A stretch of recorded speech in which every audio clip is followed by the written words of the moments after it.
எப்போ உங்காத்து பொண்ணு எங்காத்துக்கு மாட்டு பொண்ணா வந்தாலோ அப்பவே எங்காத்து பொண்ணாயிட்டா. எங்க சொந்தக்காரா எல்லாருமே அவளுக்கு சொந்தக்காரா தான்.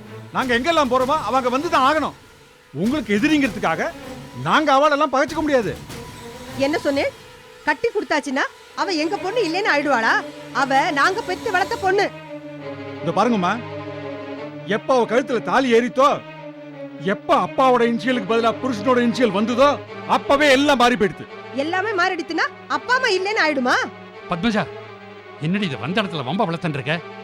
இந்த பாரு, கல்யாணத்துக்கு அப்புறம் நம்ம பொண்ணு பேர்ல நம்ம விட அவளுக்கு தான் உரிமை அதிகம். அவ சொல்றதை தான் அவ கேட்டாகணும். என்னன்னா நீங்க அவளோட சேர்ந்து பேசிட்டு இருக்க? கொஞ்சம் பேசாம இருடி. வருந்தரி அவன் பேசிட்டு இருக்கா. சம்பந்தி மன்னிச்சிருங்கோ, அவ ஏதோ கோவத்தில் பேசிட்டா. நீங்க அதெல்லாம் மனசுல வச்சுக்காதுங்கோ. பூஜைக்கு கண்டிப்பா வரணும். வருவாங்க. உங்க பொண்ணும் என் பையனும்.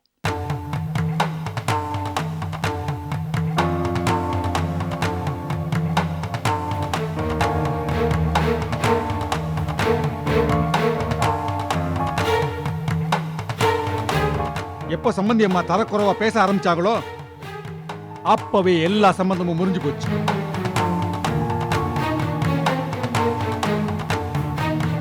என்ன நான் சரியா பேசுறேன்? தாண்டி பேசுறேன். எனக்கு பகம பாராட்ட தெரியாது, ஆனா மரியாதை தெரிஞ்சவன் தான். உங்க ஆத்து பூஜைக்கு உங்க பொண்ணும் என் பையனும் கண்டிப்பா வருவாங்க. என்ன தரக்குறைவா பேசினதுக்காக அவளை போக வேண்டாம் நான் சொல்ல மாட்டேன். ஏன்னா என்னோட பழக்கம் அப்படி. போயிட்டு வாங்க.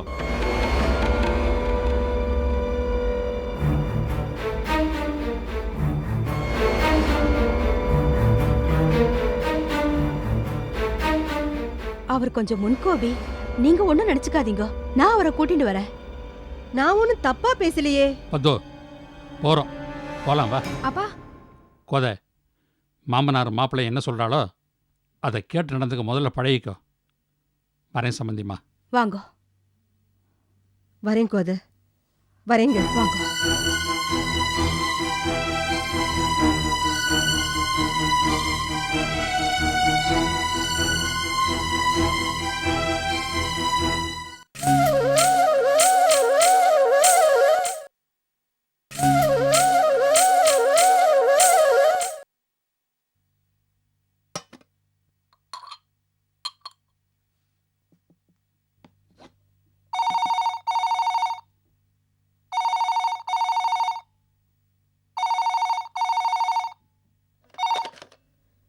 ஹலோ ஹலோ ஆண்டி, நான் ஸ்ரீநிதி பேசுகிறேன். சொல்லுமா, உடம்பு எப்படி இருக்கு?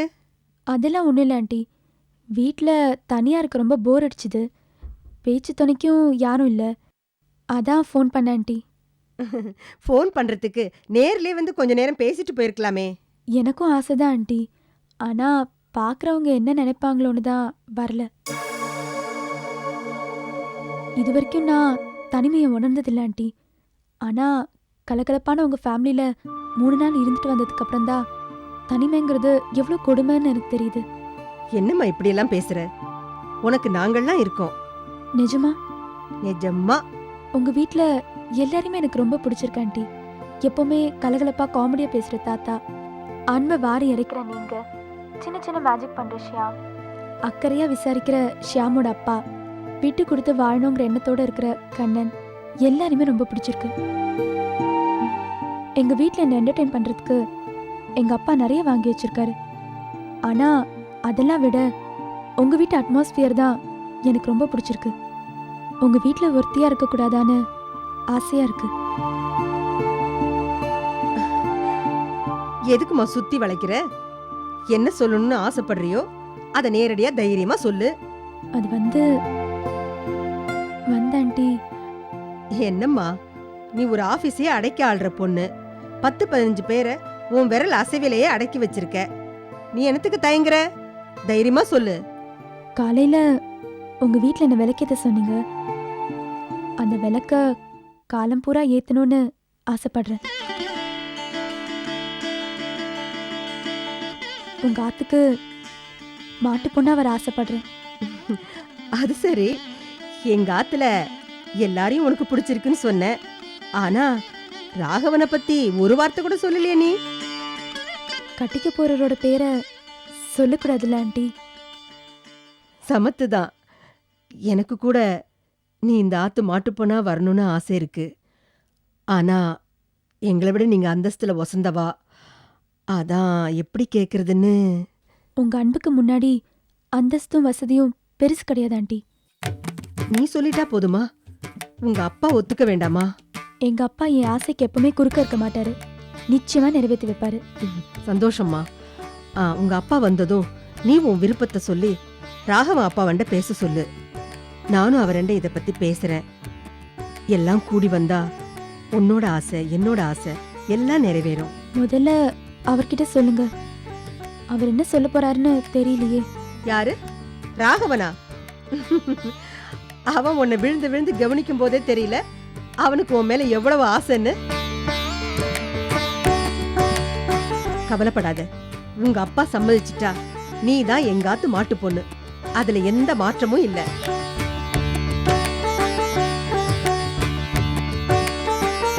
வாங்க மாப்பிள்ள வாங்க. எது? என்னம்மா பேசுற? ஒன்னும் தெரியாத மாதிரி இருந்துகிட்டு ஒரு பொண்ணு மனசையே கலைச்சிட்டியே. ஸ்ரீநிதி போன் பண்ணாடா. உன்னை கல்யாணம் பண்ணிக்க ஆசைப்படுறா.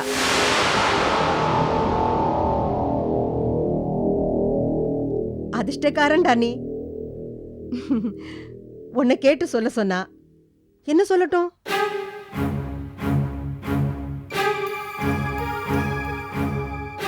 என்ன பேசாம இருக்க? என்ன ஒண்ணும் சொல்லாம போறான்? கண்ணன் திட்டினதே நினைச்சிட்டு இருக்கான் போல இருக்கு. இவனுக்கும் அவளை பிடிச்சிருக்கும். இல்லைன்னா அப்படி விழுந்து விழுந்து கவனிப்பானா? திருடன்.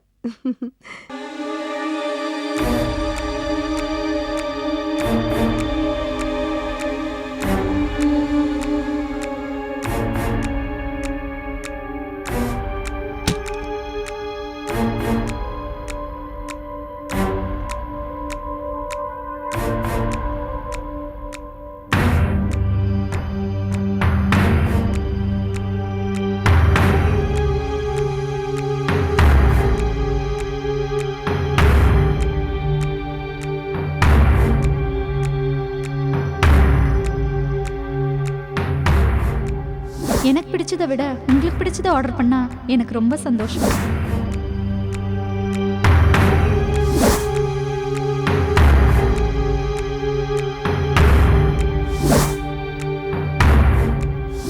மனசுக்கு பிடிச்சவங்க எதை லைக் பண்றாங்களோ அது நம்மளே அறியாம நம்ம மனசுக்கு தெரிஞ்சிடும் சொல்லுவாங்க. அது உண்மைதான் போல இருக்கு.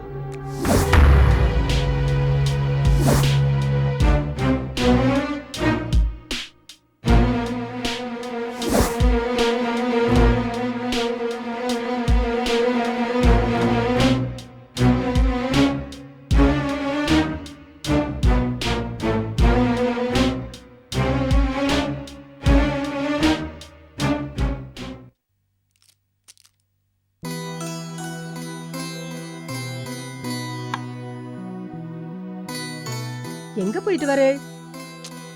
மனசு சரியில்லை, மாடியில் உலாத்தின்னு இருந்தேன். இப்ப என்னாச்சு மனசுக்கு? எல்லாம் ஒன்னால தாண்டி.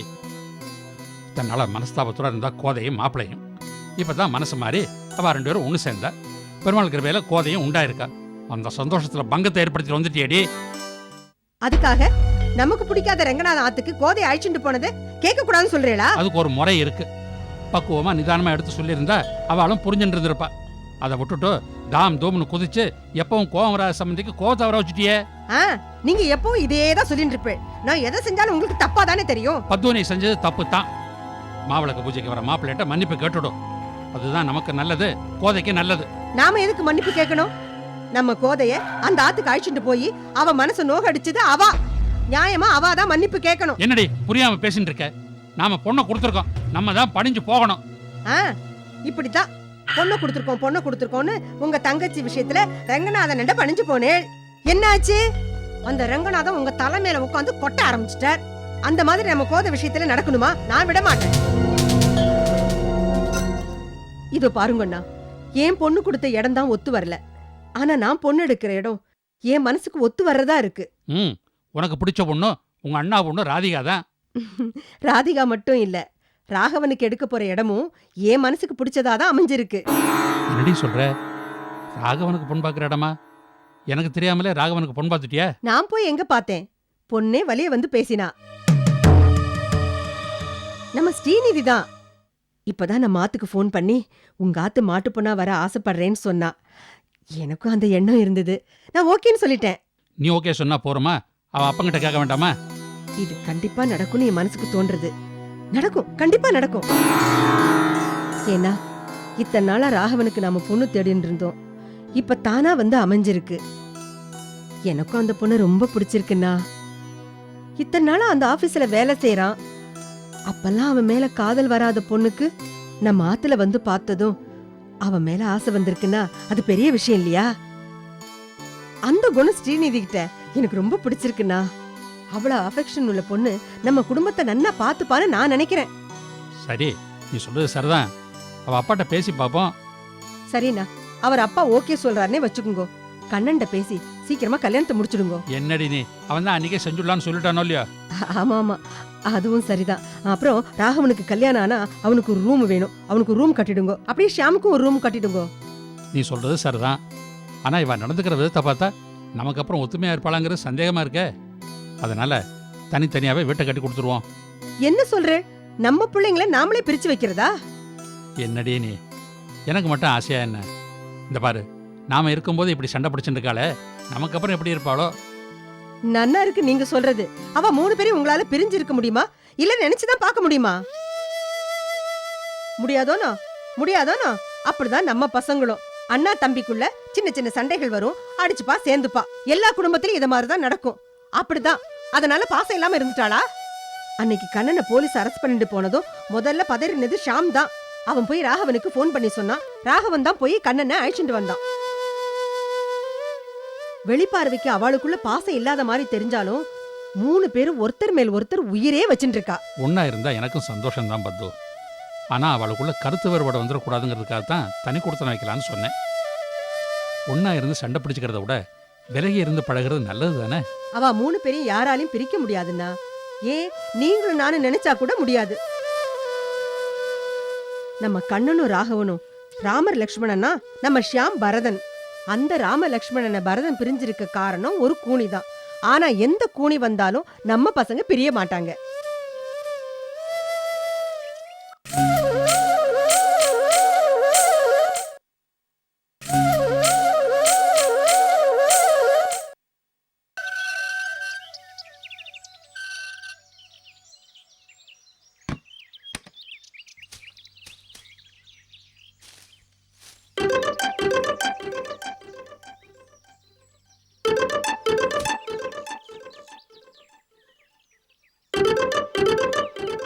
யாருங்க வீட்ல? கொஞ்சம் வெளியே வாங்க. யாருமா? நான் ருக்கு. என்னடி ருக்கு? இது எங்காத்து வாசல் நினைச்சேலா இல்ல கார்ப்பரேஷன் குப்பை தொட்டி நினைச்சேலா? இப்படி குப்பையை கொண்டு வந்து போட்டு வச்சிருக்கேன். ஓரமா தாண்டிமா போட்டேன். நாய் இழுத்துட்டு வந்து போட்டிருக்கோம். நீங்க தப்பு பண்ணிட்டு பழைய நாய் மேல போடுறீங்களா? ஏமா கோவப்படுற? குப்பை வண்டிக்கார வந்து எடுத்துட்டு போவானேன்னு சொல்லி வெளியில வச்சேன். அது எப்படியோ உன் வீட்டு வாசல்ல வந்து விழுந்துருச்சு. அதுக்கு ஏமா இப்படி சத்தம் போடுற? பின்ன நீங்க எங்காத்து வாசல்ல குப்பை போடுவீங்க, அதை பார்த்துட்டு நாங்க சும்மா இருக்கணும் இல்ல? முதல்ல குப்பை வரும், குப்பை வந்தா கொசு வரும், கொசு வந்தா டெங்கு ஃபீவர் வரும், அப்புறம் மலேரியா வரும், அப்புறம் லொட்டு லொஸ்குன்னு ஊர்ல இருக்க எல்லா வியாதியும் எங்காத்து மனுஷாலுக்கு வரும். நாங்க ஹாஸ்பிட்டலுக்கும் மருந்து கடைக்கும் போய் அலைஞ்சுட்டே இருப்போம். அதை பார்த்து நீங்க சந்தோஷமா இருப்பீங்க இல்ல? எடுத்து போட்டா போச்சு. அதுக்கு ஏமா இப்படி சத்தம் போடுற? இனிமே எங்க ஆத்து வெளிய குப்பை விழுந்தது ஊர் வழக்கத்துல இருக்க எல்லா குப்பையும் உங்க ஆத்துக்குள்ளேயே விழும். என்னமா ரொம்ப தான் பேசுற? தெரியாம விழுந்துருச்சுன்னு சொன்னா விட்டுட வேண்டியதானே? நியாயமா பார்க்க போனா இது உனக்கு சொந்தமான இடமே கிடையாது. இது ரோடு. நீ கேட்கறதுக்கு ரைட்ஸே கிடையாது. ஓஹோ, ரூல்ஸ் பேசுறியா? வேலைக்காரி நீயே இவ்வளவு ரூல்ஸ் பேசினா ஹவுஸ் ஓனர்னா எவ்வளவு ரூல்ஸ் பேச வேண்டியிருக்கும். நாளைக்கு காலையில பாரு, இந்த ரோட்ல இருக்க ஒட்டுமொத்த குப்பையும் உன் வீட்டு வாசல்ல தான் இருக்கும். அப்ப என்கிட்ட கேளு, நானும் ரூல்ஸ் பேசுறேன். என்னடி இருக்கும்? என்னது காலங்காத்தால? அது ஒண்ணு இல்லம்மா. குப்பை வண்டிக்கார வந்து குப்பை எடுத்துட்டு போவானேன்னு அப்படி ஓரமா வச்சேன். அது எப்படியோ உங்க வீட்டு வாசல்ல வந்து விழுந்துருச்சு. அதுக்கு உங்க பேத்த இப்படி சண்டைக்கு வர? நான் மாத்து வாசல்ல குப்பையை போட்டு என்கிட்டே ரூல்ஸ் பேசுறா பட்டி. ரூல்ஸ் ரோடுனா என்ன வேணா பண்ணிடுவியா? ஏய், பக்கத்தாத்து மனுஷாட்ட பாந்தமா நடந்துக்கணும். இப்படி சண்டையெல்லாம் போடக்கூடாது. குப்பை கிடந்தா குப்பை வண்டிக்காரன் எடுத்துட்டு போறான். இதை வர சுச்சில நீ உள்ள போமா. நீ வாடி வாடிங்கிறல்ல. நாளைக்கு அதை வந்து இன்னும் பாரு, பார்க்கலாம். உன் வீடு முழுக்க குப்பையா இருக்கும். நீ என்ன பட்டி அவளுக்கு சப்போர்ட் பண்ணி பேசிட்டு இருக்க? நீ எதுக்கு இதெல்லாம் பண்ண போற? வேலைக்காரி வந்து பண்ணிட்டு போறா. பின்ன என்ன பட்டி என்கிட்டயே ரூல்ஸ் பேசுறா? ரூல்ஸ் ஏண்டி இருக்கோ இப்படி சின்ன சின்ன விஷயத்துக்கெல்லாம் சண்டை போடுற? பாட்டி, இந்த மாதிரி சின்ன சின்ன விஷயங்களை வச்சுதான் பெரிய விஷயத்தை தடுத்து நிறுத்த முடியும். பாட்டி, அந்த குப்பையை எடுத்து போடுறதுக்கு எனக்கு 1 நிமிஷம் ஆகாது. ஆனா சிறு துரும்பும் பல்குத்த உதவும் பெரியவா சொல்லிருக்கா. அந்த ஃபார்முலாவை யூஸ் பண்ணி இந்த குப்பையை கிளறி குளிர்காய நினைச்சேன். நீ சொல்றது ஒன்றும் எனக்கு புரியல. பாட்டி, எனக்கு வரன் பாக்குறதுக்கு அப்பா ஆரம்பிச்சிருக்கா. பொண்ணு பாக்குறதுக்கு வர மாப்பிள்ளை வீட்டுக்காரங்க வெறும் பொண்ணை மட்டும் வந்து பாத்துட்டு போயிடுவாளா? இந்த பொண்ணு எப்படி என்னன்னு அக்கம் பக்கத்துல உள்ளவா கிட்ட விசாரிப்பாலோ இல்லையோ? விசாரிப்பால. அப்படி விசாரிக்கும் போது இவாலாம் என்ன பத்தி என்ன சொல்லுவா? ருக்குவா, திமிரு பிடிச்சவ, ராட்சசி, சண்டைக்காரின்னு சொல்லுவாள்ல. அதை கேட்ட உடனே இந்த பொண்ணே வேண்டான்னு அவளா ஓடி போயிடுவா. அதுக்காக தான் இப்படி ஒரு பிளான் பண்ணேன். அவ தலையில அவ மண்ணள்ளி போட்டுக்கோன்னு சொல்லுவா. நீ என்னடா கல்லையே போட்டுக்கிறிய? சொன்னா கேளுடி. நீ கண்ணனை நினைச்சு தானே இப்படி எல்லாம் பண்ற. நடக்காத விஷயத்துக்கு நீ ஏண்டி பேரை கெடுத்துக்கிற? அப்புறம் நீ காலம் பூராவும் கண்ணியா தான் இருப்ப. பாட்டி, எப்ப நான் கண்ணனுக்காக உயிரை விட துணிஞ்சனோ, காலம் முழுக்க கண்ணியா இருக்கிறது எனக்கு ஒரு பெரிய விஷயம் இல்ல பாட்டி. எப்படி இருந்தாலும் இந்த பக்கத்து வீட்டு வேலைக்காரோட சண்டை போட்டேன். அவ இதே தெருலயே இன்னும் 4-5 வீட்டுல வேலை பாக்குறா. அவ எல்லார்கிட்டயும் போய் இந்த விஷயத்த சொல்லிடுவா. ஒரே கல்ல 4 மாங்காய். இன்னும் இந்த எதிர்த்த வீடு, அந்த கோடியில இருக்கே அந்த வீடு, அவங்க கூட தான் சண்டை போட வேண்டியிருக்கு. அது எப்படின்னு போய் யோசிக்கிறேன்.